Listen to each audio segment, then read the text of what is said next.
2023年に廃止となる留萌本線の現在の終着駅留萌駅、石炭産業の全盛を偲ぶ遺構の数々。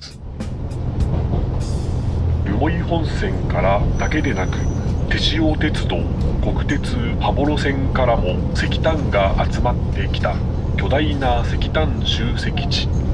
留萌港で船積みされ、京浜工業地帯などへ運ばれたそう。この広大な空き地は留萌が大量の石炭を取り扱い、日本の近代化に大きく貢献した証。この偉大なる土地に向かって一人会釈をしてみると、それに応えて SL の汽笛が聞こえた気がした。北海道炭鉱汽船、通称北炭の手塩炭鉱は、昭和17年の手塩鉄道全線開通と同時に出炭を開始。石油を作るための石炭を北海道人造石油留萌工場に送っている。昭和19年には 7.6 万トンを産出。戦局に影響を及ぼす一大プロジェクトであり、戦時中の鉄道開通や出炭量の割に大きすぎるホッパーからは当時の期待が伝わってくるよな。しかし人造石油の大量生産はかなわず、昭和20年に中止。昭和26年には北炭も手塩炭鉱での採掘を終了している。手塩鉄道が炭鉱を引き継ぎ、昭和34年に手塩炭鉱鉄道に社名を変更。昭和42年閉山。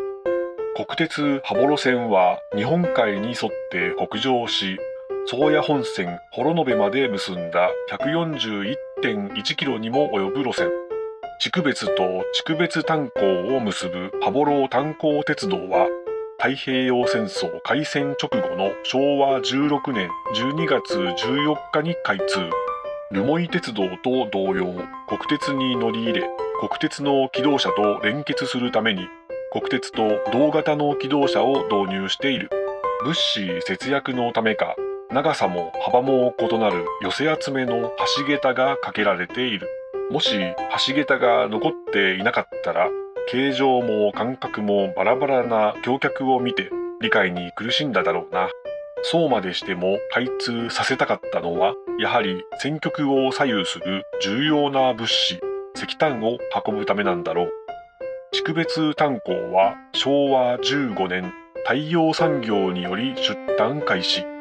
翌16年からは羽幌炭鉱鉄道の経営となる。鉄道が炭鉱を経営するのは手塩炭鉱鉄道と同じ。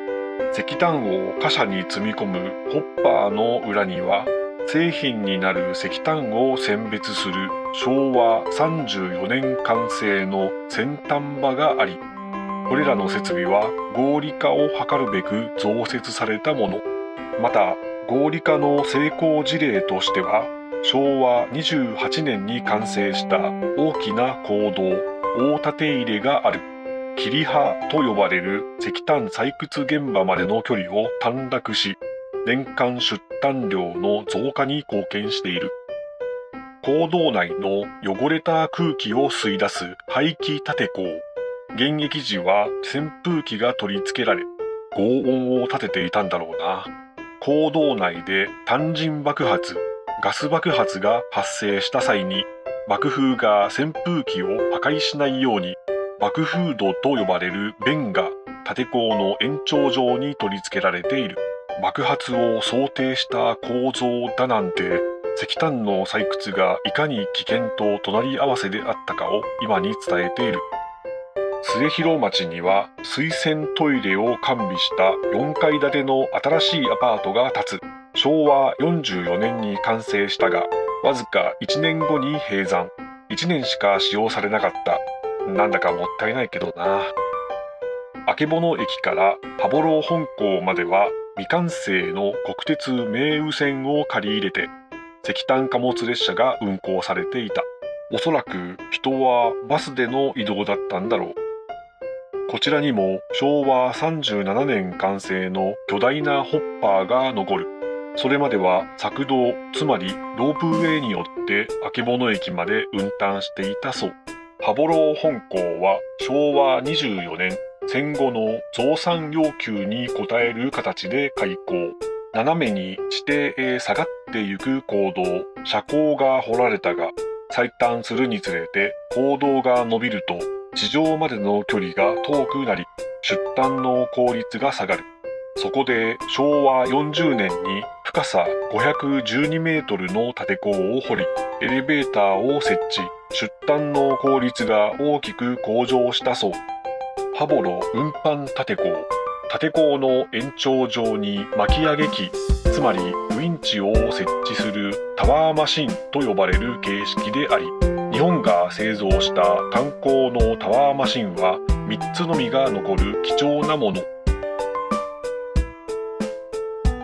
羽幌2校は本校より前の昭和22年に開校。昭和40年には地区別羽幌本校2校を統合し、羽幌工業所となる。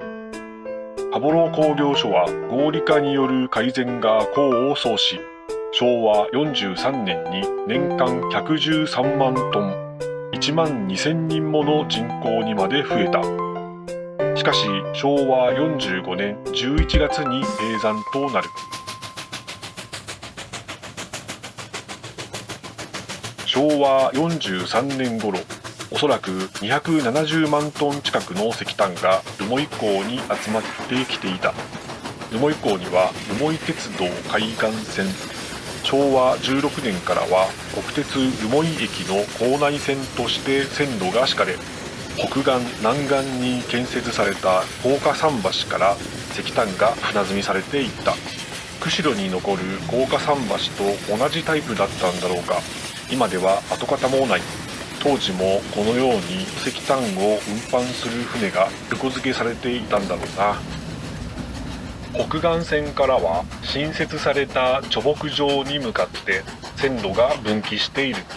今でも2車線分のレールが奇跡的に残されており、当時を知る数少ない生き証人となっている。南岸線にはフラットトラスの鉄橋が今でもかかったまま。奥側増毛までつながる留萌本線のトラスも廃線となっている。ワーレントラスかな。